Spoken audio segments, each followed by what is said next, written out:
ఏ తల్లి కడుపున ఏ తండ్రి కడుపున పుట్టాడో ఆ తల్లిదండ్రులే మా బిడ్డ అని చెప్పి పెంచి ఉంటే కర్ణుడు ఎలా ఉండేవాడు అన్నది అసలు ఊహకు అందని విషయం. అసలు మహాభారతం అందది. ఇంకా అసలు ధర్మరాజు గారు రాజే కాడిగా, కర్ణుడే రాజు.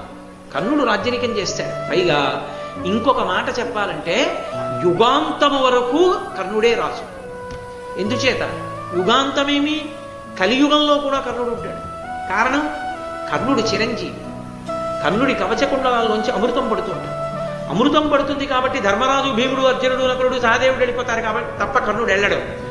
కర్ణుడు వెళ్ళడు కాబట్టి కర్ణుడే ధర్మంతో రాజ్యానికి కూర్చుంటే అసలు ద్వాపర యుగం తర్వాత కలియుగం రాదు.